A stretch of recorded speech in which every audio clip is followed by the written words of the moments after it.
for the fulfillment of your body, soul, and mind.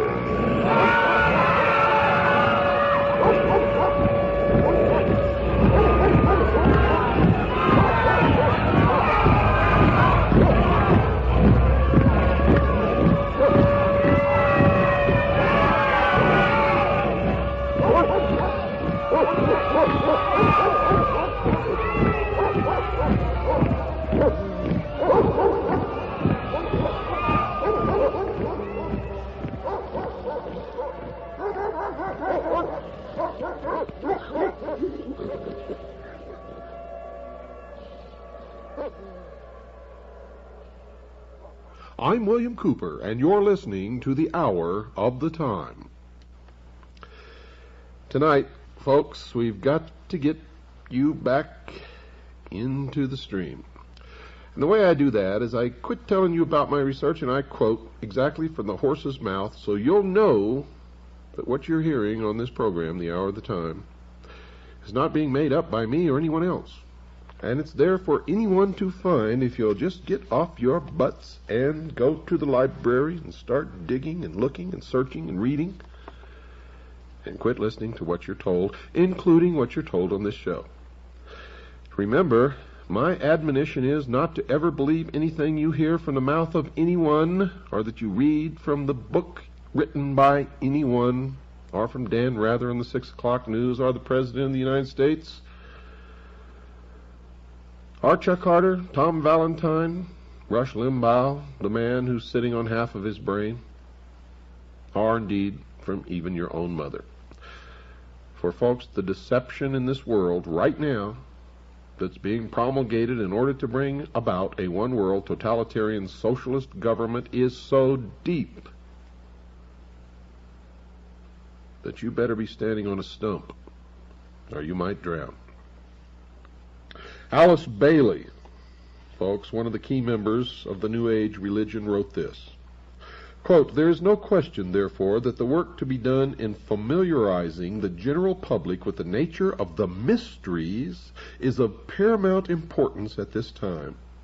These mysteries will be restored to outer expression through the medium of the Church and the Masonic fraternity," unquote. And she's absolutely 100% correct. The question of just what the ancient mysteries were, folks, was answered in part by Albert G. Mackey, another 33rd degree Mason. He wrote a 2-volume work entitled Encyclopedia of Freemasonry, and he wrote this under the subject of the ancient mysteries. Quote, "Each of the pagan gods had, besides the public and open, a secret worship paid to him to which none were admitted but those who had been selected by preparatory ceremonies called initiation. This secret worship was termed the mysteries," unquote. The student of the Masonic order can know that when Mr. Mackey writes, his writings can be relied upon. He is considered to be one of the premier Masonic authors of all time. These are the comments from the biographical information presented on Mr. Mackey in the front of his encyclopedia. Quote, "His writings are universally esteemed for their sincerity, honest records, and common sense. He was a leader in research who valued accuracy," unquote. Carl Cloudy, another Mason who writes on the subject of the Lodge, also has words of praise for Mr. Mackey. Quote, "He was one of the greatest students and most widely followed authorities the Masonic world has ever known," unquote. And in his book entitled Introduction to Freemasonry, he praised Mr. Mackey with these words. Quote, "Albert Gallatin Mackey, one of the greatest students and most widely followed authorities the Masonic world has known. He is the great master of Freemasonry," unquote. So Mr. Mackey certainly can be believed when he tells his readers that the worship of pagan gods had a secret, non-visible worship besides the public one. The reader can believe him when he identifies the name of this secret worship. He told his readers, quote, "This secret worship was termed the mysteries," unquote. Another who has written about the subject of the ancient mysteries was Manly P. Hall, another 33rd degree Mason whom I have quoted extensively before in this series. He has written in his book entitled, What the Ancient Wisdom Expects of Its Disciples. Quote, in the remote past, the gods walked with men, and they chose from among the sons of men the wisest and the truest.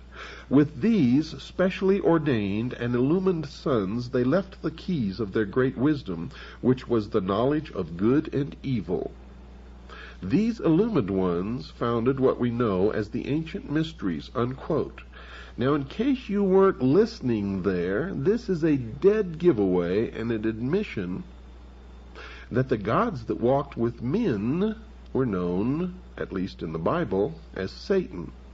For he says here, and I'm going to read this again for you folks, because I know some of you just didn't pick it up, because I know how the minds of the sheeple operate. And there's a lot of sheeple listening. There's also a lot of people listening who aren't sheeple. And they know that I'm not talking to them. If the word sheeple applied to you makes you angry, then, folks, it is an indication that it fits you like a shoe, like a glove, that you are indeed one of the sheeple. Let me read it again. Quote, with these specially ordained and illumined sons, they left the keys of their great wisdom, which was the knowledge of good and evil. According to the Bible, the knowledge of good and evil was imparted to Adam when Satan enticed Eve to eat of the fruit of the tree of knowledge, and she in turn enticed Adam. And what was the fruit of the tree of knowledge? It was the knowledge of good and evil. It was forbidden for man to know that. Now, I'm not making judgment on any of this. I'm just telling you what my research says. Remember, this is not a religious program. And while I, myself, personally, have my own idea of what my own religion is, I am in no means trying to foist it off on anyone else. Let me continue. He wrote, and we're talking about Manly P. Hall, 33rd degree Freemason, he wrote additional comments about these mysteries in another of the books he has written called The Secret Teachings of All Ages. And I would urge you, if you can afford it, to buy that book. It's a very expensive book. I have a copy of it in my library. It cost me $150, and it was worth every single penny of it, I can assure you. Quote, the arcana, defined as being a secret or hidden knowledge of the ancient mysteries, were never revealed to the profane, defined as those not initiated into the inner mysteries, except through the media of symbols. You're going to find, folks, that symbols mean more than you will ever begin to understand unless you've waded deep into the stream of the Mystery Babylon, as I have. Quote, symbolism fulfilled the dual office of concealing the sacred truths from the uninitiated and revealing to those qualified to understand the symbols, unquote. Mr. Hall dedicated the latter book to, quote, the proposition that concealed within the emblematic figures, allegories, and rituals of the ancients is a secret doctrine concerning the inner mysteries of life, which doctrine has been preserved in toto, which means in the whole, among a small band of initiated minds since the very beginning of the world, unquote. He went on to mention that the mysteries, quote, were secret societies, binding their initiates to inviolable secrecy and avenging with death the betrayal of their sacred trusts, unquote. And to this day they take blood oaths. Mr. Hall told the reader that no one is to know the identity of those who have received the secrets. In fact, he wrote, quote, the true adept and initiate shall reveal his identity to no man unless that one is worthy to receive it, unquote. He further explained where some of these initiates lived when he wrote, quote, no reasonable doubt can exist that the initiates of Greece, Egypt, and other ancient countries possessed the correct solutions to those great cultural, intellectual, moral, and social problems which in an unsolved state confront the humanity of the 20th century, unquote. He further amplified that thought when he added this, quote, Neoplatonism, defined by Mr. Hall as a school founded by Plotinus around 240 A.D., concerning itself with the problems of metaphysics, which he calls the study of knowledge, recognizes the existence of a secret and all-important doctrine which from the time of the earliest civilizations had been concealed within the rituals, symbols, and allegories of religions and philosophies, unquote. So, in summary, it is possible, folks, to understand what these ancient mysteries were. And there appears to be at least 4 truths gleaned from the information provided in the comments made previously, and these truths appear to be: 1. The ancient mysteries had 2 forms of worshiping the same God. 2. The knowledge of the true God was reserved for those who had been entrusted with the secrets, and not for those whom they call the profane. 3. Those who understood those secrets were sworn to the strictest secrecy. And 4. Those who had knowledge of the secrets claimed to possess all of the answers to all of the problems of mankind. Now, there was an additional secret for the secret bearers. They had to be initiated in a private initiation ceremony. Albert Pike, General Albert Pike, a Southern Confederate general during the Civil War, wrote this, quote, initiation was considered to be a mystical death, and the perfect epopt was then said to be regenerated, newborn, restored to a renovated existence of life, light, and purity, unquote. In fact, folks, this, quote, newborn, unquote, experience is similar to the experience the, quote, born-again, unquote, Christians go through. The Christians call their experience a second birth, just as the Masons do. In fact, Albert Pike calls a similar ceremony a, quote, born-again, unquote, experience, and he wrote this, quote, in the Indian mysteries, the 3rd degree, the initiate is said to be born again, unquote. The ceremony in the ancient mysteries has been described by the Masonic writer Manly P. Hall. Quote, in the ancient system of initiation, the truth seeker must pass through a second birth, and those who attained this exalted state were known thereafter as, quote, the twice born, unquote. This new birth must be personally earned through a complete regeneration of character and conduct, unquote. This new birth ceremony involves a symbolic death, according to the Mason Kenneth Mackenzie, and he wrote this, quote, in the ancient mysteries, the aspirant could not participate in the highest secrets until he had been placed in the coffin. In this, he was symbolically said to die, and his resurrection was to the light, unquote. Now remember, I told you about the initiation that George Bush underwent in the crypt, also known as the tomb, the skull and bones, the Brotherhood of Death at Yale University. This is what they're talking about. During a press conference, a reporter asked George Bush if he was a Christian, and he replied thusly, quote, if you're asking if I have been born again, the answer is yes, unquote. And indeed, he had. Modern-day Masons participate in an almost similar ceremony to the one described by these Masonic writers. In the 3rd degree, called the Master Mason degree, inside the Blue Lodge, the candidate is actually knocked off of his feet by several of the Masons in attendance. He is wrapped up in a blanket and moved to the western end of the temple. There, after further ceremony, he is raised up by a grip called the Master's Grip, or the grip of the lion's paw. Those who learned the mysteries also learned that they had a secret project, one that was described by Albert Pike in his book entitled Morals and Dogma. Mr. Pike wrote this, quote, Behold our object, the end, the result of the great speculations of antiquity, the ultimate annihilation of evil and restoration of man to his first estate by a Redeemer, a Messiah, a Christos, the incarnate Word, reason or power of deity," unquote.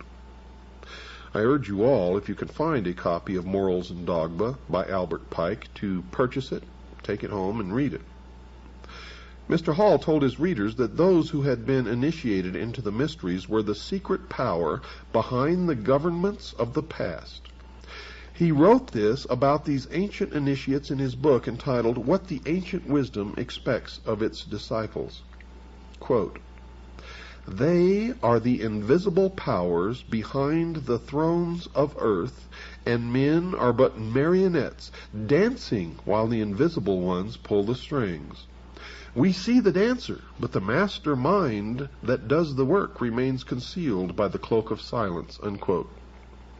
Remember, I told you folks that if you don't open your mind, and if you don't quit believing dogma, if you don't quit believing what people tell you, if you don't stop believing what Dan Rather tells you on the 6 o'clock news, or your local minister down at your church, or your mother, or the President of the United States, and if you don't start digging to find the truth yourself, you, the sheeple, are the marionettes dancing while the invisible ones pull the strings. And until you change that pattern of your life, you will always be the puppet on the end of someone else's string. And I know that that's not what you want to be. Is it? Well, if it's not, change your life now. Stop believing what you're told, including what you hear on this show, unless it checks out in your own research, your own experience, your own digging. Each of us must find our own truth. And if we are really looking and digging, we're ultimately going to come to something near the same truth for all of us. And I can tell you now that most of us have been living in fantasy land for all of our lives. We don't even know anything near what the truth of any matter is. And we must begin an honest search, starting from the beginning, wiping the slate clean, cleansing our mind, and looking at the world, beginning again, as though through the eyes of a newborn child. And you will find that most of what you've ever been taught in your entire life is a lie. Is a lie. Other writers, folks, have confirmed the thoughts of Mr. Hall. A Masonic scholar named George Steinmetz also acknowledged that these mysteries exist and that some of the members inside the Masonic lodges are custodians of the secrets. He has written this in his book entitled Freemasonry, Its Hidden Meaning. Quote, "Ancient secret doctrine, which is concealed in Masonic allegory and symbolism. It was but to preserve these truths for future generations that Masonry was perpetuated," unquote. And if that is true, why is it a secret? Why not tell us all what this secret doctrine is? For modern man is not like ancient man when he didn't know how to read or reason or understand. Modern man has the capability to understand anything that is put before him and accept it if it is the truth and reject it if it is a lie. So why the secrecy? The secrecy is because, folks, the real secret of Mystery Babylon is how to control everyone else. And if they reveal these secrets, they won't have the control, for it'll be in the hands of everyone. That is the greatest secret of the secret societies. Another writing of Manly P. Hall was this, quote, "Much of the ritualism of Freemasonry is based upon the trials to which candidates were subjected by the ancient hierophants." Hierophant is defined as the high priest of the mysteries. before the keys of wisdom were enthroned to them, unquote. The ancient mysteries had a beginning. According to Mr. Mackey, he wrote about where they started. Quote, the first of which are those of Isis and Osiris in Egypt. The most important of these mysteries were the Osiric in Egypt, unquote. Another writer, Edmund Ronayne, an ex-Mason, confirmed that the Masons were involved in the worship of Osiris when he wrote this in his book entitled The Master's Carpet. Quote, Masonry's ceremonies, symbols, and the celebrated legend of Hiram in the Master Mason's degree were directly borrowed from the ancient mysteries or the secret worship of Baal, Osiris, or Tammuz, unquote. This is a direct admission that Freemasonry stems directly out of Mystery Babylon, the ancient mystery religion, the worship of Baal, the golden calf, representative of the house during which that 2,000-year period the sun resided. The sun, the symbol of the light, Lucifer, the intellect, the gift, primordial knowing. Albert Pike then detailed where the mysteries went after their beginnings in Egypt. He wrote this in Morals and Dogma. Quote, from Egypt the mysteries went to Phoenicia and were celebrated at Tyre. Osiris changed his name and became Adonai, or Dionysus, still the representative of the sun. In Greece and Sicily, Osiris took the name of Bacchus. So the ancient mysteries conceal an important mystery kept secret from the average person. The mystics claim that this mystery has been concealed from the world for centuries. Even though they had taken the mystery to other continents, those who believed in this religion were yet to take it to America. That was yet to come, and we will get to that, I promise you. And it will, I also promise you, amaze you.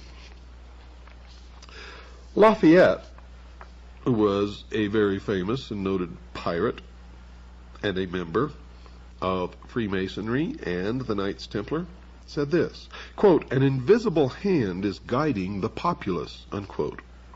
Arthur Edward Waite, a prolific writer on secret societies, has written this, quote, beneath the broad tide of human history there flow the stealthy undercurrents of the secret societies, which frequently determine in the depths the changes that take place upon the surface, unquote. Another who wrote about the power just underneath the surface was President Woodrow Wilson, President of the United States of America, who made this startling statement. He made this statement, yet it was ignored. But it should never go ignored from this point forward. Quote, there is a power so organized, so subtle, so complete, so pervasive, that they had better not speak above their breath when they speak in condemnation of it, unquote. So these two writers have warned America that secret societies had been arranging the major events of the past, and President Wilson warned those who were quick to condemn these organizations that they had better be cautious. Albert Pike also connected the secret societies with a secret belief in his book entitled Morals and Dogma. He wrote that all secret orders and associations, quote, now remember, he says, all secret orders and associations, quote, had two doctrines, one concealed and reserved for the masters, the other public, unquote. Now, one such secret society with two doctrines was the Illuminati, and Professor Weishaupt, its founder, boasted of his organization's secrecy. He realized that this secrecy would enable them to decide the fate of nations, and because their deliberations were secret, no outsider could interfere. He wrote this, quote, the great strength of our order lies in its concealment. Let it never appear in its own name, but always covered by another name and another occupation, unquote. Weishaupt later wrote about that secrecy in a letter to a fellow member of the Illuminati. Quote, "Nothing can bring this about but hidden societies. Hidden schools of wisdom are the means which will one day free men from their bonds. Princes and nations shall vanish from the earth." Unquote. Well, folks, you've heard all through this series of broadcasts about a group of men, supposedly with the only truly mature minds in this world, who are going to set up a utopia on earth, a heaven on earth, if you will, and that they're the ones who are going to rule through a benevolent despotism, and they call this utopia the Great Society, the New World Order, the utopian philosophy, all of these things. Now, Lyndon Baines Johnson, was a member of this secret society. He was, in fact, a 33rd degree Freemason, and his great society that he envisioned was exactly what we're talking about here. And you can see that Johnson, a great socialist, a Marxist, secretly, set us on the road to socialism by setting up this great welfare state, which he called the Great Society. It's one and the same, folks. It's the same. George Bush's New World Order is the same. The New World Order that our forefathers envisioned was the same. The Great Society talked about during the Peasants' Revolt in England was the same. The same that is coming unless we wake up to stop it. And you can see by the welfare state how well it really works. It doesn't work at all. It never will work. It can't work. These people are Looney Tunes. If you believe the exoteric version of what they intend to bring about. You see, they have no intention of bringing about a utopia, a heaven on earth, a great society. Not at all. That's to lure the unwary, the foolish, the great mass of followers that make up the lower degrees of this secret society, so that they will support the completion of the great work, the plan. They really intend this to be something along the lines of what Hitler attempted to establish. They talk about it in terms of a great cleansing, where certain religions, certain peoples, certain races will literally be eliminated from this earth. And they are convicted through their own words, ladies and gentlemen, as you are hearing tonight, and you've heard in other broadcasts. For when I feel that you are getting to the point where you're not understanding what's happening, I go back, as I'm doing tonight, and quote these people directly from their own mouths. I'm going to do that again tomorrow night, folks, so be ready. Let me continue. The secret societies were created to bring the world to the new society known as the New World Order. The members of these organizations obviously feel that their goals are so noble that they may perform whatever tasks are required to bring them to that goal and that goal to fruition. This means, folks, that murder, plunder, and lying all become acceptable as long as these methods assist its members in obtaining their goal. But the Freemasons, or Freemasons as the true term began, want the world to know that they are not one of the societies involved in changing the world's civilization, and they're quick to rush to their own defense. However, when you go back and read their own history and their own words, you can see that they have literally no defense, for they are convicted by the words of their leaders, by the very words of their leaders, and, folks, by their deeds. For it was General Albert Pike who created, through the Scottish Rite of Freemasonry, the Knights of the Ku Klux Klan. It was the Scottish Rite of Freemasonry that created the branch known as B'nai B'rith, which then created the ADL, or the Anti-Defamation League, which is nothing but an organization of criminals who have murdered, who have bombed, who have lied, and just recently one of their revealed crimes was spying, putting spies within the police organizations of the United States of America and spiriting out files and records. And all of the Jews in the United States support this criminal organization to their great shame. And those of you who feel that the Jews are responsible for all of this, you are wrong. Most Jews don't know any more about this than you did, and they are being used just as you are being used, just as I have been used in my life. In all time, truth has been hidden under symbols, wrote Albert Pike. And he also wrote this: symbols are nevertheless ingenious veils that cover the truth. Now, Albert Pike was the sovereign grand commander of the southern jurisdiction of the Scottish Rite of Freemasonry. The Scottish Rite now controls world Freemasonry. There certainly seems, folks, to be a power in knowing something that you can't tell your family, friends, children, or business acquaintances. And Adam Weishaupt said it best with this selection from his writings. Quote, "Of all the means I know to lead men, the most effectual is a concealed mystery," unquote. And that is true. I've found in my research that the vast fools, the followers, flock to the mysteries and the promise of learning some secret during their climb up the ladder of degrees of initiation. The truth is that only a very few ever learn anything, and what they learn is how to control the rest. The power of hidden symbols was alluded to by another writer, this time Foster Bailey, in his book entitled The Spirit of Freemasonry. Quote, "A symbol veils or hides a secret, and is that which veils certain mysterious forces. These energies, when released, can have a potent effect," unquote. And indeed they can, as we are all feeling now the pinch of the power.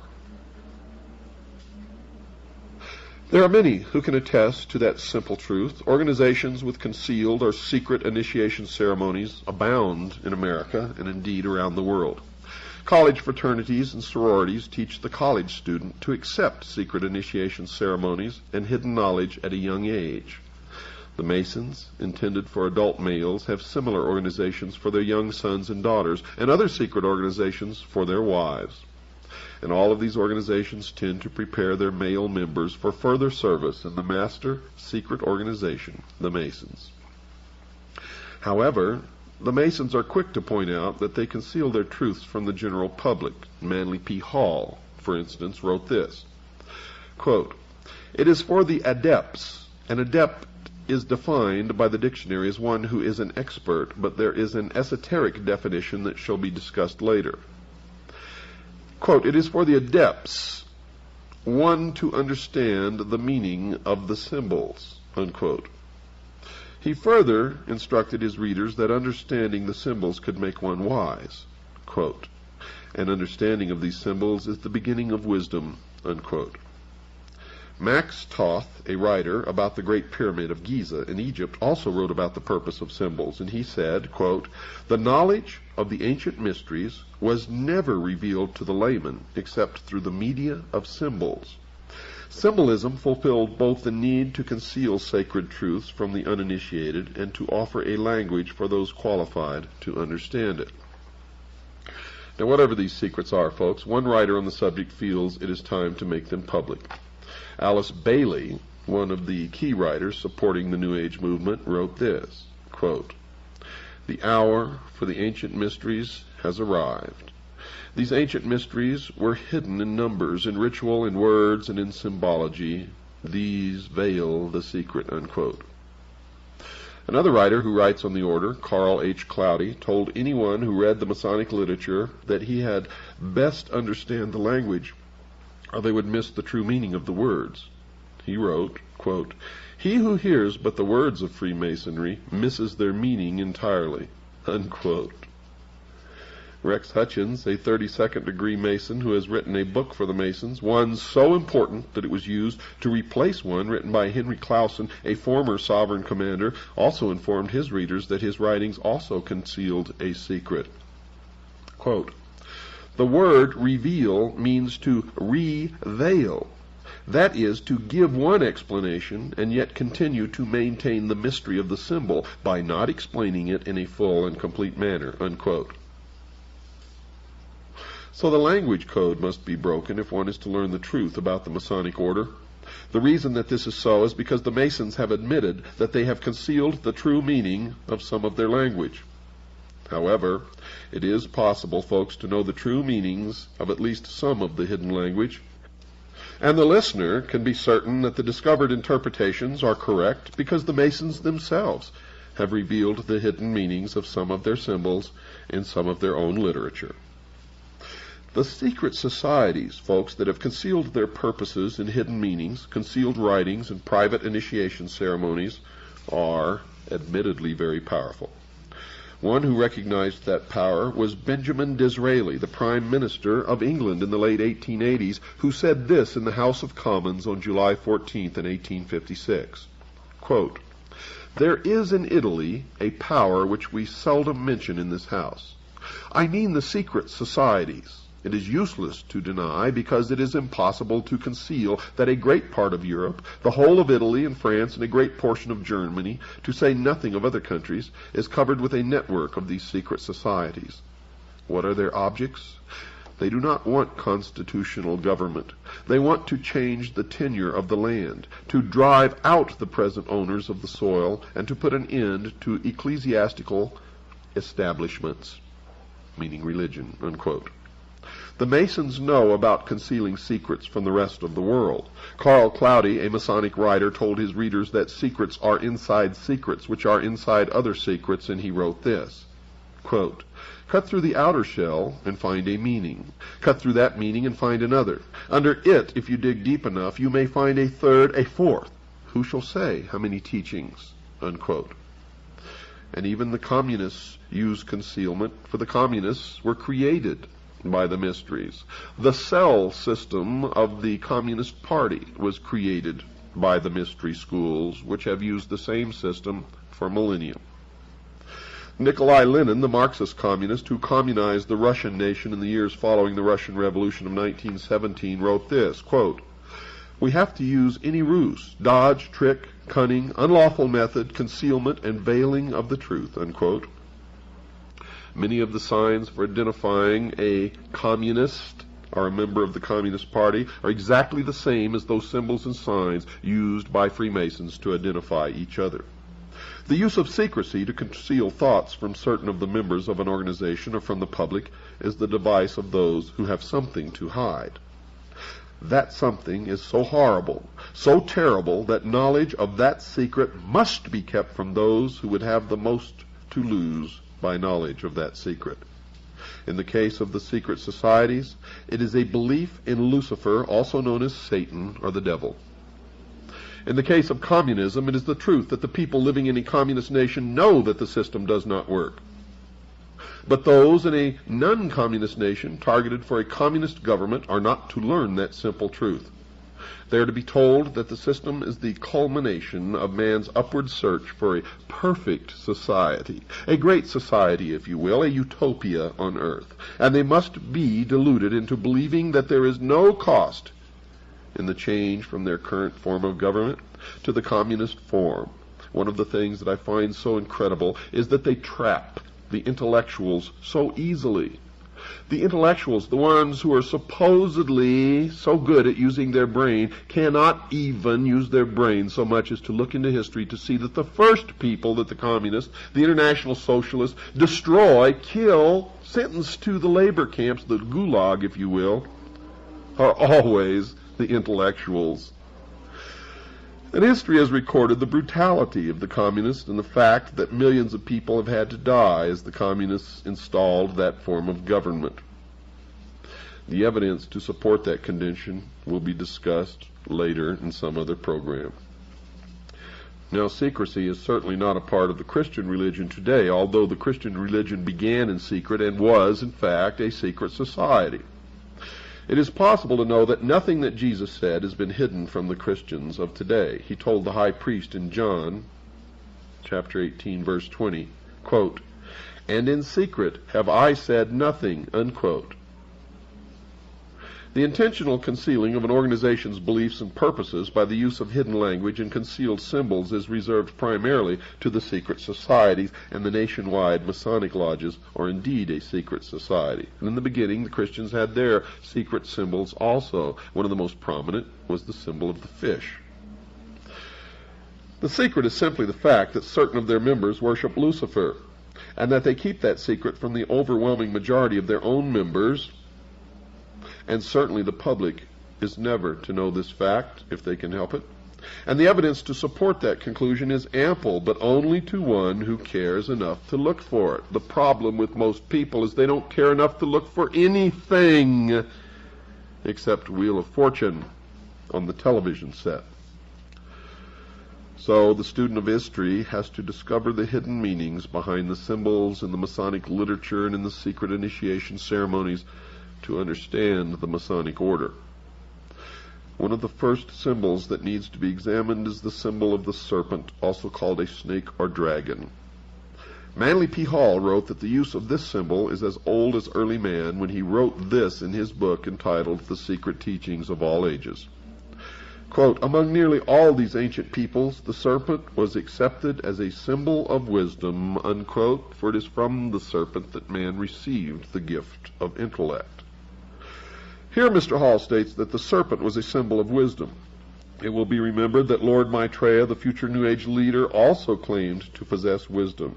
Mr. Hall continued, quote, serpent worship in some form has permeated nearly all parts of the earth.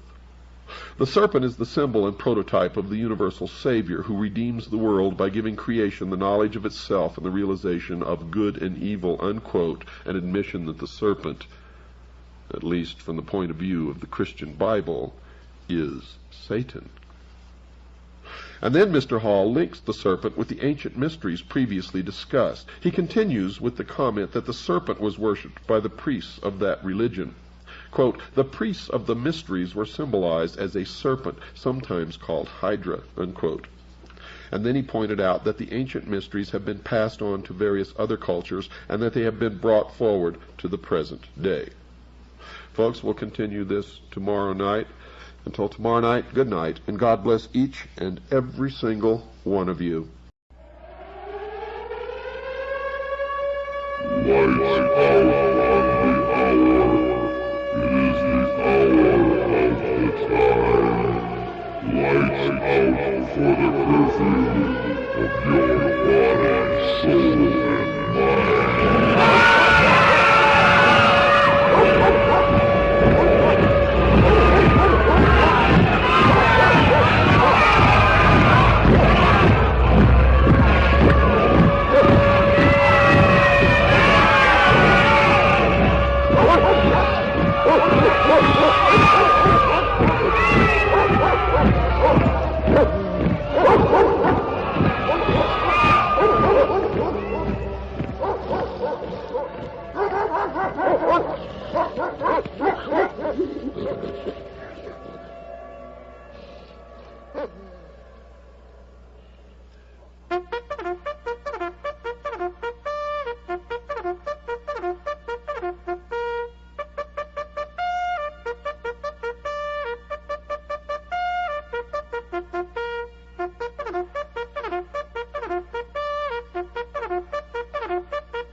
Ladies and gentlemen, what you have just listened to is a warning. For there is a war being conducted right at this moment, a war against the American people. It is now a shooting war, and the second battle is being fought. The first was fought in the state of Idaho against the family of Randy Weaver.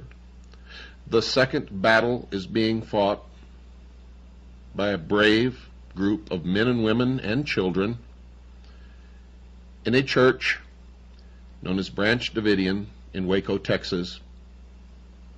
They are fighting for their Creator endowed rights.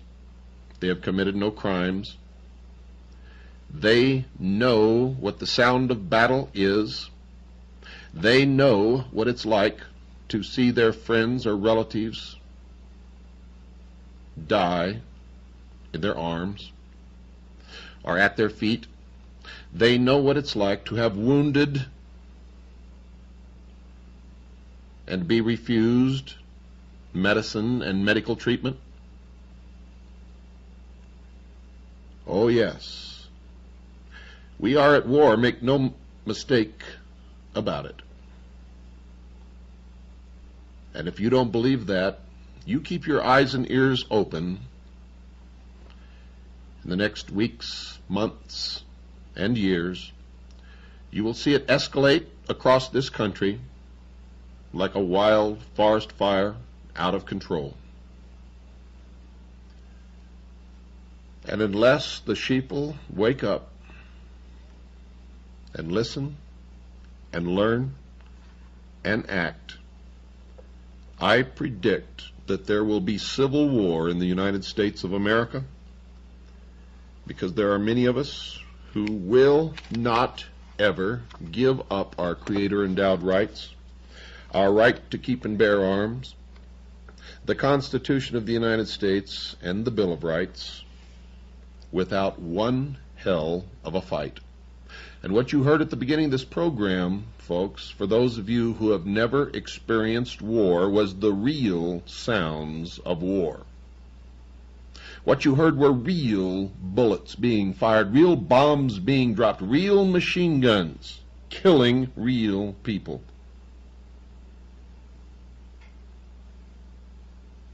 And taps at the end was a real bugle blowing real taps over real graves of real fallen men who were buried in Arlington National Cemetery.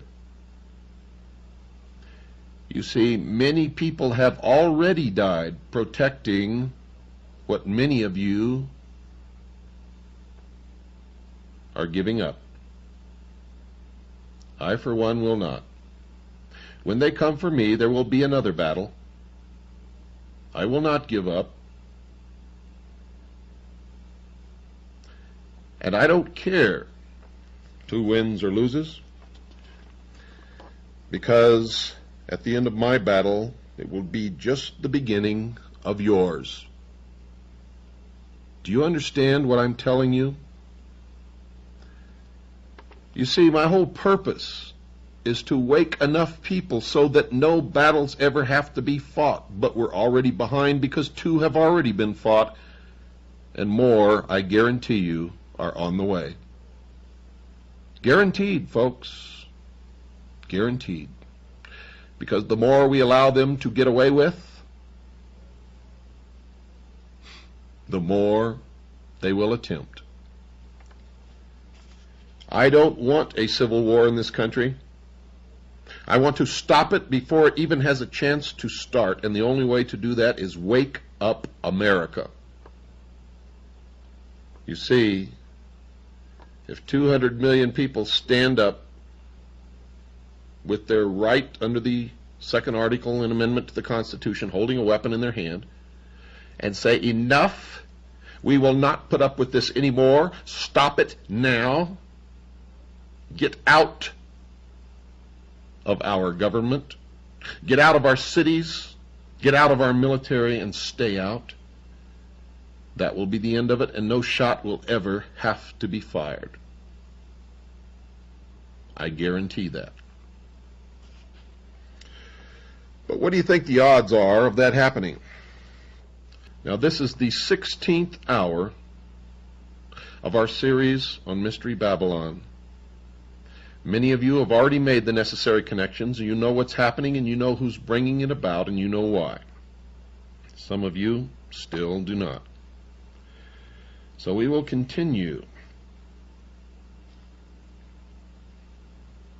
Manly P. Hall wrote this, quote, "The serpent kings," and notice that Mr. Hall capitalized the two words as one would do for a deity or for royalty when he wrote this, "reigned over the earth." The serpent kings reigned over the earth. It was these serpent kings who founded the mystery schools, which later appeared as the Egyptian and Brahmin mysteries. The serpent was their symbol. They were the true sons of light, and from them have descended a long line of adepts and initiates duly tried and proven according to the law, unquote.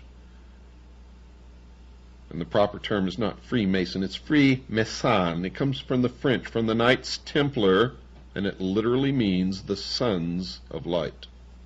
Another writer, Wilfred Gregson, informed his readers why Mr. Hall capitalized the two words serpent kings when he wrote, quote, "One symbol of great prominence throughout all ancient civilizations is the snake, or serpent, where it has symbolized divine wisdom," unquote. So Mr. Hall had reason to capitalize the words because he had discovered that the serpent represented divinity. Notice also, folks, that Mr. Gregson, even though he chose not to capitalize the word serpent, confirmed that Mr. Hall's use of the capital letter was correct when he stated that there was a connection between divine wisdom and the serpent. Mr. Hall, a 33rd degree Mason, made the same connection in these comments. Quote, "The serpent is true to the principles of wisdom, for it tempts man to the knowledge of himself," unquote.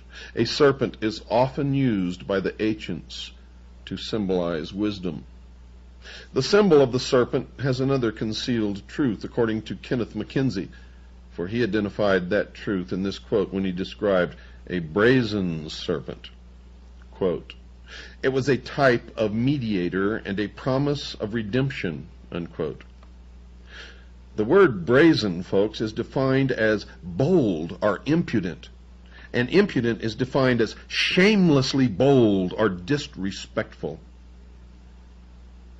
Now you will remember that Lucifer was an anointed cherub in heaven who fell because he sought godly power. The story is covered in Isaiah chapter 14, verses 12 through 14 of the Old Testament. Look it up. It says this, quote, "How art thou fallen from heaven, O Lucifer, son of the morning? How art thou cut down to the ground? For thou hast said in thine heart, I will ascend into heaven, I will exalt my throne above the stars of God, I will be like the Most High," unquote. Therefore it can be safely said that Lucifer would be considered to be shamelessly bold and, of course, disrespectful. It appears that the brazen serpent could be Lucifer. Another author, John Anthony West, wrote a book entitled Serpent in the Sky, in which he also connected the serpent with wisdom, and he wrote this, quote, "The serpent represents intellect, the faculty by which man discriminates. There is a higher and a lower intellect. Thus, symbolically, there is a serpent that crawls, and the higher intellect, that which allows man to know God, the heavenly serpent, the serpent in the sky," unquote. The somewhat veiled worship of this serpent in the sky inside the Masonic lodges was alluded to by another Masonic writer, Kenneth Mackenzie. For in his book entitled The Royal Masonic Cyclopedia, he wrote this, quote, "Among the charges preferred against the Order of Knights Templar, for which Jacques de Molay suffered martyrdom, was that of worshipping an idol or image called Baphomet. It has been suggested that Baphomet is none other than the Ancient of Days, or Creator. More cannot be said here without improperly revealing what we, meaning the Masons, are bound to heal, conceal, and never reveal." Unquote. So according to this Mason, the snake or serpent is somehow a symbol of the subject of the Masonic worship, and apparently this fact is the secret that the Masons cannot reveal to the rest of the world. A Christian minister, Reverend Alexander Hislop, wrote a book that included some discussion on the subject of serpent worship. And in that book, entitled "Two Babylons," he explained that serpent worship was not something that is recent in time. It was an ancient practice. Quote, "Along with the sun, this symbol will be discussed later, as the great fire god, and in due time identified with him, was the serpent worshipped. In the mythology of the primitive world, the serpent is universally the symbol of the sun.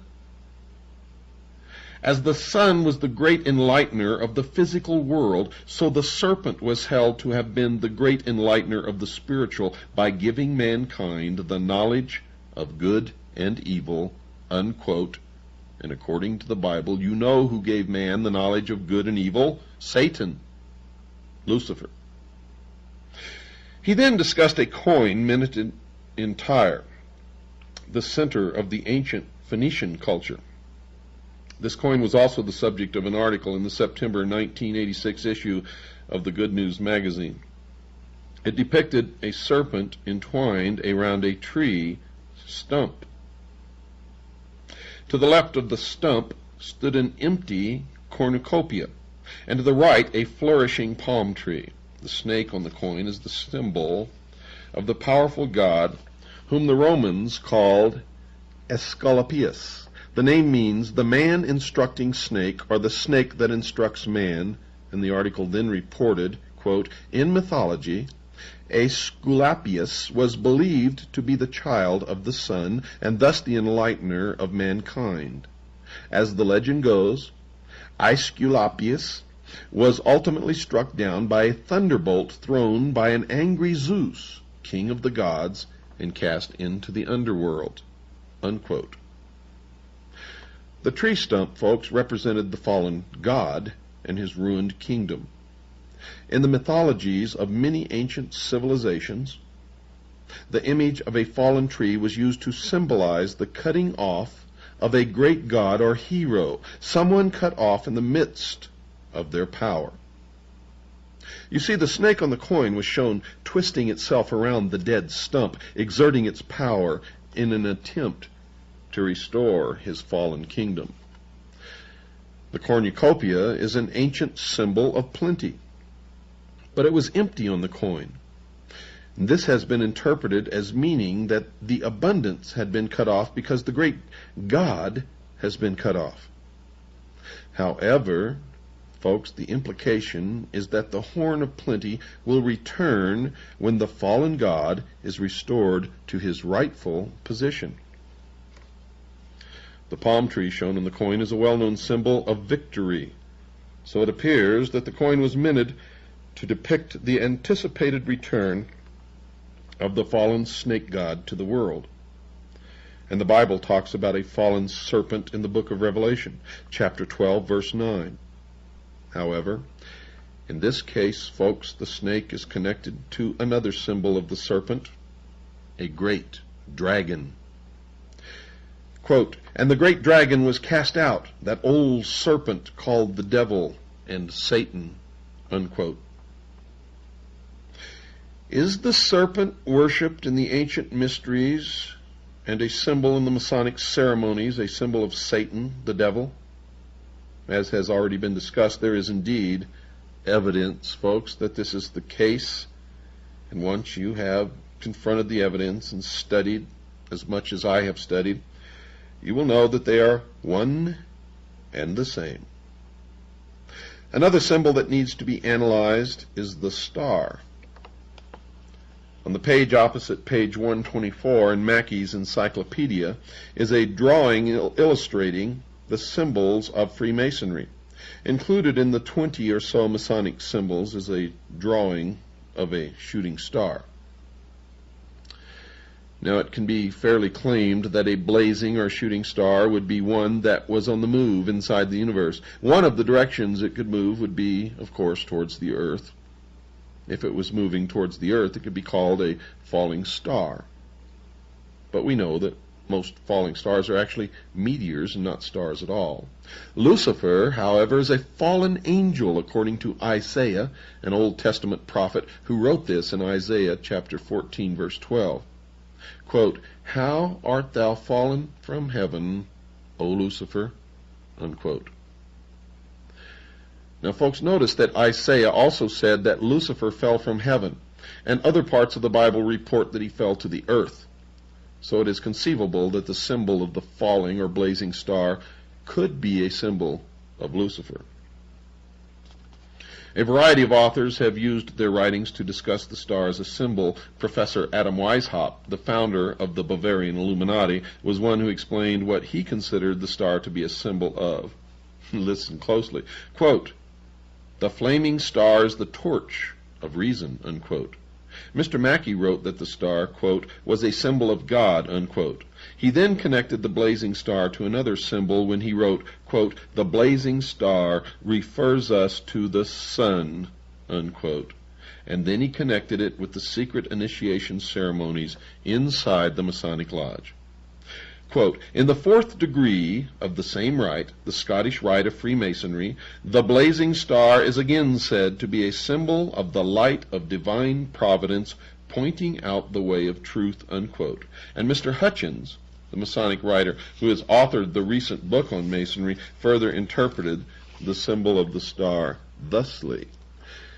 Quote, "The star as a type of the myriad suns that light other countless systems of worlds is an emblem of that Masonic light in search of which every Mason travels, the correct knowledge of the deity and of his laws that control the universe," unquote.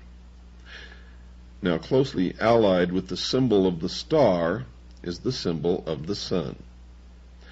Albert Pike identified it with the worship of the past in this collection of quotes from his writings, and pay close attention. Quote, "The worship of the sun became the basis of all the religions of antiquity," unquote. Quote, "Thousands of years ago, men worshipped the sun. Originally, they looked beyond the orb to the invisible God. They personified him as Brahma, Amun, Osiris, Baal, Adonis, Malkarth, Mithras, and Apollo. Krishna is the Hindu sun god," unquote. Quote, "The Gauls worshipped the sun under the name of Belin or Belinus," unquote. Quote, "The sun is the ancient symbol of the life-giving and generative power of the deity. The sun was his manifestation and visible image," unquote. Quote, "The sun is the hieroglyphical sign of truth because it is the source of light," unquote. So Mr. Pike identified the sun as a symbol of a deity that should be worshipped. He chose to capitalize the first letter in the word, the S, as one would in recognizing the name of a deity. And if you've been listening to this series, you already know that, of course, it was. Albert Mackey repeated Mr. Pike's contentions with comments like these about sun worship. Quote, "It was the oldest and by far the most prevalent of all the ancient religions. Eusebius says that the Phoenicians and the Egyptians were the first who ascribed divinity to the sun. Hardly any of the symbols of Masonry are more important in their signification or more extensive in their application than the sun as the source of material light. It minds the Mason of that intellectual light of which he is in constant search." The sun is then presented to us in Masonry, first as a symbol of light, but then more emphatically as a symbol of sovereign authority. Unquote. So, folks, the sun was a symbol of something that only the believers in the religion known as the ancient mysteries understood.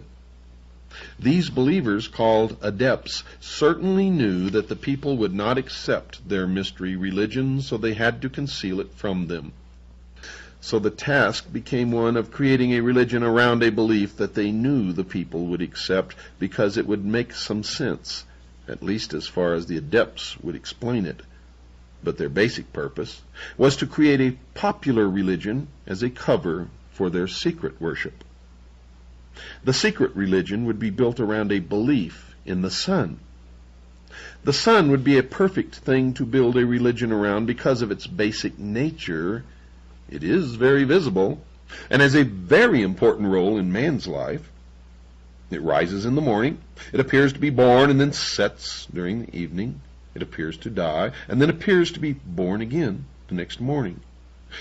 It also appears to wander in the sky, setting further north or south each night.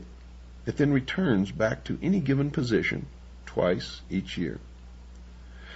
So the sun appears to have a major birth or death twice each day and twice each year. It would, of course, be very easy for the adepts to explain to the people that only something bigger than mankind, a God, had the ability to die and come back to life. So the adepts would teach the people that they had to pray to the God, or it would choose not to return. They encouraged a worship of the sun so that it would return to mankind again either once a day or once every 6 months. Albert Pike confirmed this view with this explanation of why early man worshipped the sun. Quote, "To them," meaning early man, "the journeyings of the sun were voluntary and not mechanical." Unquote. So early man considered the sun to be something that moved voluntarily. In other words, the sun did not have to return each morning. Man must have quickly determined that since the sun did not have to return, man should start asking it to return. For man certainly depended upon the sun for his life. Man certainly must have figured out just how important the sun was to his life and well-being, and he certainly must have determined that if the sun chose not to return, all of mankind would certainly perish. So it was an easy jump from a belief that the necessary sun was an entity that chose to move across the daytime sky to a belief that it would return only if man prayed to it to return. But folks, there's something even more interesting to be considered that Pike didn't explain with that comment. Obviously, to make the new religion work, the believers would have to be able to predict the movements of the sun. It wouldn't be too long before some of the common people would start noticing that the sun was neither an actual being nor a god to be worshipped, but something that moved according to precise laws. Now, if the common people figured that out, they would not need the adepts who had computed the sun's periodic cycles. So, to keep their power intact, they would teach the people that if they did not accommodate their wishes, they would make certain that the sun did not return. They could even predict, as their measurements became more sophisticated, the exact time and date when the moon would go between the sun and the earth, causing the sun to disappear. They could then fool the people into believing that they were the cause of the disappearance. They could then, of course, explain to the people that if they did not continue to pay them sort of tribute, they would not intercede in their behalf, and the sun would not reappear. To keep the minds of the common people, the sheeple, away from figuring out that the whole religion was a scam, the adepts would conduct beautiful and ornate ceremonies around the worship of the sun, and they would expect the people to pay them for the elaborate rituals. And to make their rituals valid, the adepts would always claim that the sun obeyed their prayers, thereby convincing the people of their need to keep the adepts around. The sheeple, would continue to pay tribute to these adepts as long as they appeared to be successful. Now, folks, if the adepts knew that the sun was a symbol of something that the people would not support, such as a belief that Lucifer, the devil, was the god that they worshipped, they would have to continue with their charade so that the people would not decide to stop worshiping. Because if the sheeple figured it out, they would no longer support their activities. They would have to keep their beliefs from the people and conceal their secret worship in hidden symbols. So sun worship as a religion prospered. Mr. Hutchins discussed that position in his book, and I also discussed it in mine, Behold a Pale Horse. Mr. Hutchins says this, quote, "In the tabernacle, the brethren, clothed in black, mourn Osiris, who is representative of the sun, of light, of life, of good and beauty. They reflect upon the way the earth may again be gladdened by his presence," unquote. Mr. Pike connected the sun to Osiris, mentioned by Mr. Hutchins as worthy of being mourned. Quote, "The three lights at the altar inside the Masonic temple represent Osiris, Isis, and Horus. Osiris was represented by the sun," unquote. Mr. Mackey went a little further and informed his readers that, quote, "Osiris was the sun," unquote. In his book entitled Introduction to Freemasonry, Carl H. Cloudy, the author, himself a Mason, connected the sun worship with the ceremonies inside the Masonic Lodge. Quote, "The lodge sets him," meaning the initiate, "upon the path that leads to light, but it is for him to travel the winding path to the symbolic east," unquote. The physical sun rises in the east, and the Masons explain that their search for light begins in the east. And notice that Mr. Cloudy capitalizes the word east, apparently in reverence to the spot where they believe that this god resides. The Masons tell the world that they circumambulate, defined as walking around, the temple floor during their initiation ceremonies. Mr. Cloudy explains why this rite is performed. Quote, "When the candidate first circles the lodge room about the altar, he walks step by step with 1,000 shades of men who have thus worshipped the Most High by humble imitation. Thus thought of circumambulation is no longer a mere parade, but a ceremony of significance, linking all who take part in it with the spiritual aspirations of a dim and distant past," unquote. And it is a historical fact that the Knights Templar also performed the circumambulation of their temples. And he further instructs his readers as to why this ceremony is part of their ceremony.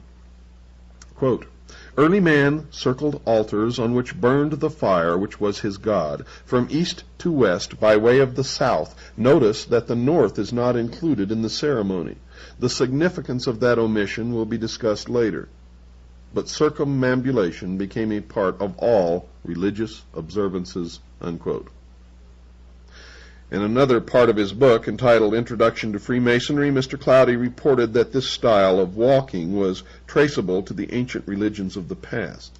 And he wrote this, quote, "Circumambulation was the ceremonies of ancient Egypt," unquote. So this practice of the modern Masons is based upon the ancient pagan religious practices of the ancients. So the Masons are telling us that early man walked around in a circle because he was worshiping the sun. Then they tell us that they are doing it for the same reason. There are reasons that the north as a location to be visited in their walk around the temple floor is not included in their initiation rites, and 6 of the great Masonic writers have told us why this is so. Captain William Morgan offered his readers this explanation with this comment from his book, the writing of which he was murdered for. Quote, "We therefore Masonically term the north a place of darkness," unquote. Mr. Mackey confirmed that statement in his book. Quote, "The north is Masonically called a place of darkness." And Mr. Pike confirmed the comments made by the other 2 Masons with this declaration. Quote, "To all Masons, the north has immediately been the place of darkness, and of the great lights of the lodge, none is in the north," unquote. And Kenneth Mackenzie added his confirming thoughts. quote, "The North was always esteemed a place of darkness," unquote. Mr. Hutchins became the fifth Masonic writer to confirm this detail, as he said this, quote, "As in other degrees, the closing ritual provides a summary of the lessons taught in the degree. We hear in the West the eagles gather and the doom of tyranny is near. In the South, truth struggles against error and oppression. In the North, fanaticism and intolerance won. In the East, the people begin to know their rights and to be conscious of their dignity and that the sun's rays will soon smite the summits of the mountains," unquote. Mr. Hutchins informed his readers that the North was where fanaticism and intolerance resided. What he meant by this and what the symbol of the North represents will be explored later. And the sixth Masonic writer who confirmed that the North was a place of darkness was Carl Cloudy, who wrote in his book entitled Introduction to Freemasonry, quote, "The place of darkness, the North," unquote. And the reason the Masons do not include the North in their rites is found in the Bible. In the Bible. The reason the Masons do not include the North in their rites is found in the Bible, in Isaiah chapter 14, verse 13. Quote, "I," meaning Lucifer, "will exalt my throne above the stars of God. I will sit also upon the mount of the congregation in the sides of the north," unquote. The God of the Bible sits in the north, and Lucifer hopes one day to acquire the throne of God for his throne. But until then, the north is a place of darkness. But while the North is an excluded territory, the East is the place of light and is to be revered. Mr. Hutchins tells his readers why that is so. Quote, "The East, the source of light and thus knowledge," unquote. Albert Mackey quotes Etienne Francois Bazat, a French Masonic writer, in his encyclopedia. Quote, "The veneration which the Masons have for the East bears a relation to the primitive religion whose first degeneration was sun worship," unquote. Rex Hutchins then tells his readers that the Masons deploy lights around the lodge room during the initiation ceremony for the 25th degree, called the Night of the Sun, and he writes, quote, "The ceiling should be decorated to represent the heavens with the moon, the principal planets and the constellations Taurus and Orion, a single powerful light, a great globe of glass representing the sun is in the south. In a physical sense, the greater light comes from the sun, and the transparencies provide lesser light. Symbolically, the sun or great light is the truth, and the lesser lights are man's symbolic representation of truth," unquote. Mr. Mackey further discusses this rite of circumambulation, as he calls it, in his encyclopedia. He says that the rite, quote, "exists in Freemasonry. The people always walked 3 times round the altar while singing a sacred hymn. In making this procession, great care was taken to move in imitation of the course of the sun," unquote. He then assisted the reader with understanding this practice in the Masonic temples. Quote, "This rite of circumambulation undoubtedly refers to the doctrine of sun worship," unquote. However, in another of the books that he wrote, Mr. Mackey directly states that the rite is connected to sun worship. This is what he wrote in a book entitled Manual of the Lodge. Quote, "The circumambulation among the pagan nations referred to the great doctrines of Sabaism or sun worship," unquote.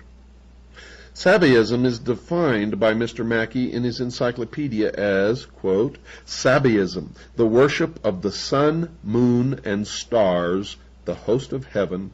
It was practiced in Persia, Chaldea, India, and other Oriental countries at an early period in the world's history," unquote.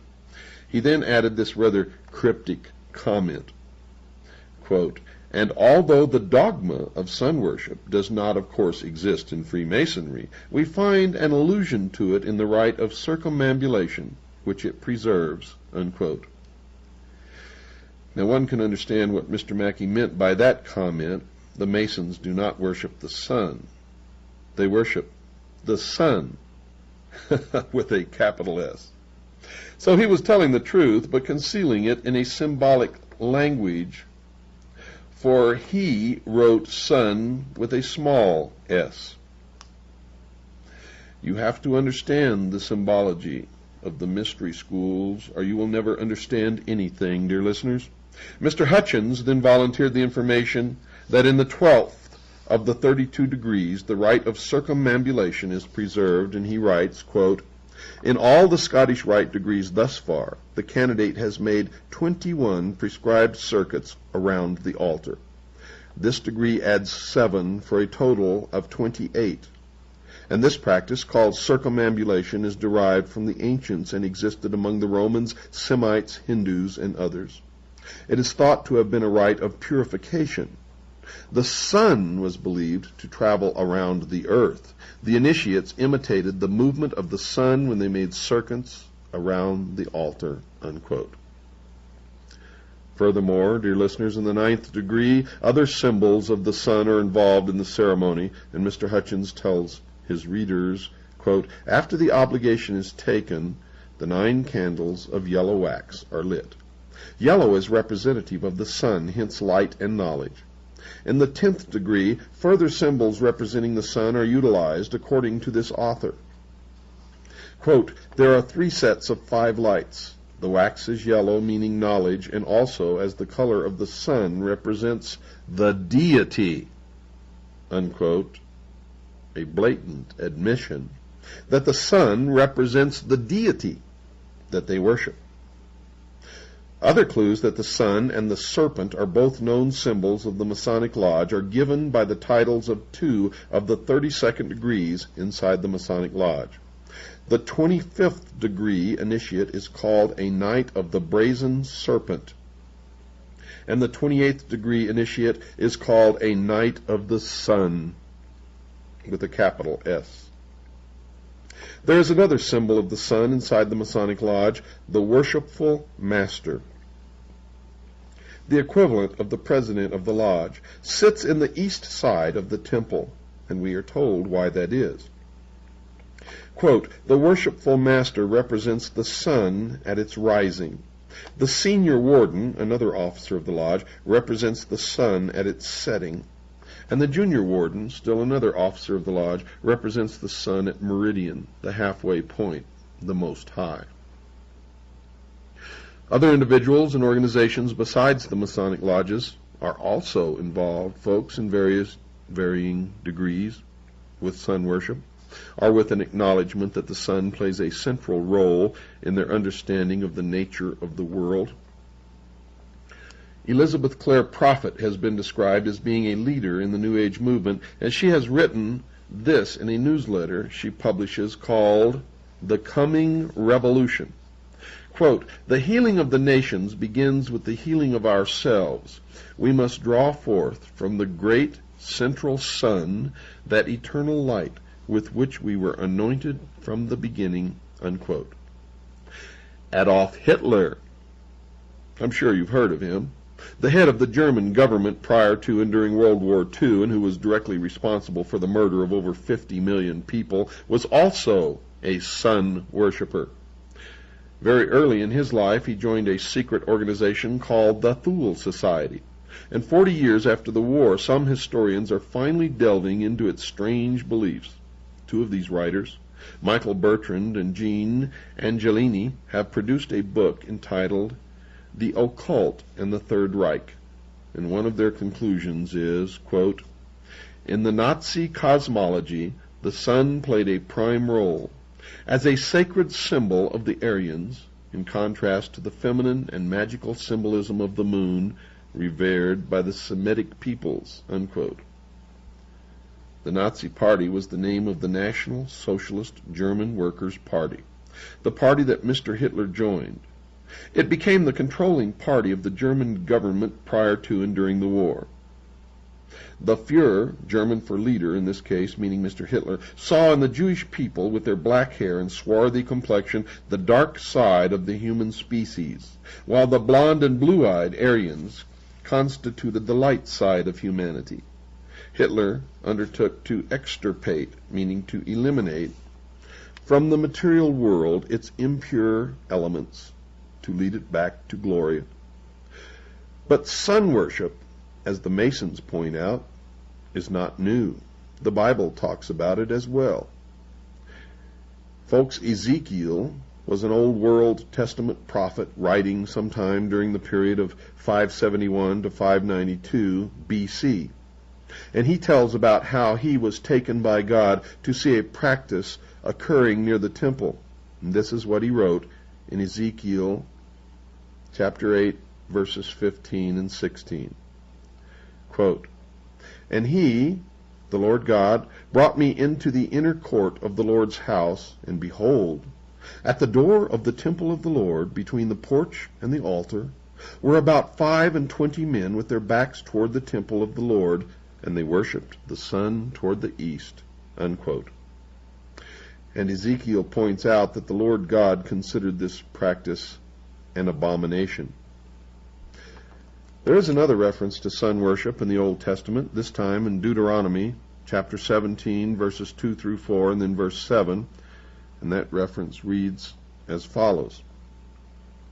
Quote, "If there be found among you man or woman that hath gone and served other gods, and worshipped them, either the sun or moon, or any of the host of heaven, and it be true that such an abomination is wrought in Israel, so thou shalt put the evil away from among you." Unquote. So, folks, the God of the Bible has made it perfectly clear that sun worship is something that he does not want.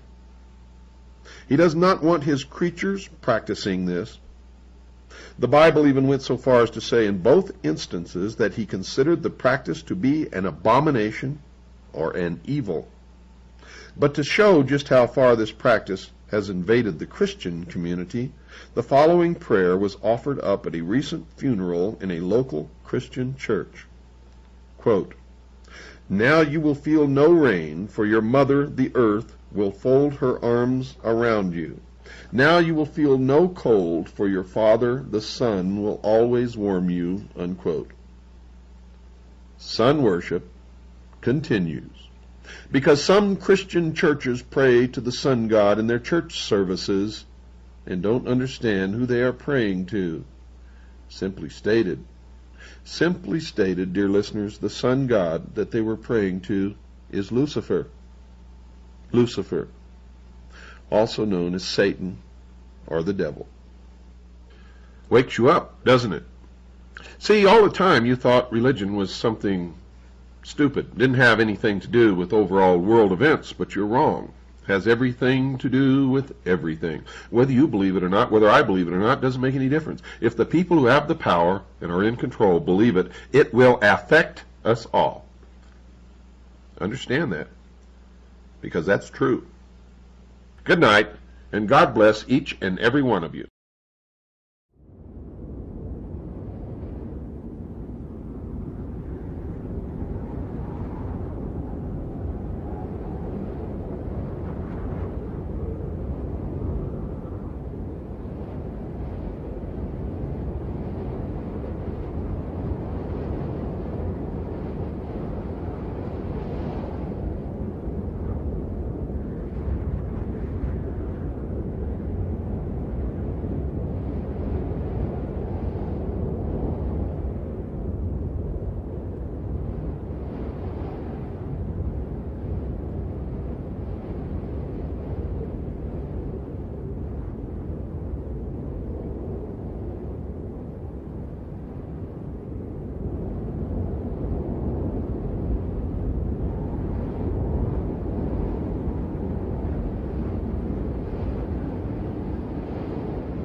Lucifer, what is your problem? Just that, sir. Okay. I'm a Christian, sir. I'm pure and virtuous and wholesome and innocent. How can you say anything about me? Sir, you need to be born again. I am born again. Now, did you just say that you are Lucifer? I am Lucifer. Okay, define Lucifer for me. Pure, virtuous, wholesome, innocent individual that's out to help people. Lucifer is? Yeah. Say that again. Lucifer is a pure, holy, virtuous. Now, is he the Lucifer that God created? That's the same one. Oh, man, this is great. I'm going to put this on the internet. Oh, Amen. God bless you, Amen. brother. Because that's exactly what the Shriners and Masons teach, is that Lucifer is light. No. And you're what about confirming those hospitals? You know what, sir? Jesus said, many will say to me on that day, Lord, Lord, we did not do these good deeds in your name? And you'll say, away from me, you workers of iniquity. I never knew you. Jesus said it? In Matthew chapter 5. Mercy. No. That's hard to believe. So you're a Christian and you don't know that? Actually, no, I really am. You are. Because I'm pure and virtuous. You're pure and virtuous, okay. Yeah. In other words, you're perfect without Jesus, right? No. Okay, tell me about Jesus. Who is Jesus? Well, he's my leader. Is he the Son of God? Yes, he is. Is he the only worshipful master? Yes. Have you ever been called worshipful master? No, because I've just been too busy. I've been working. Been working to help people. What like kind you. of work? Okay. Get out of here. See, this is what a Mason confesses, is that Lucifer is light.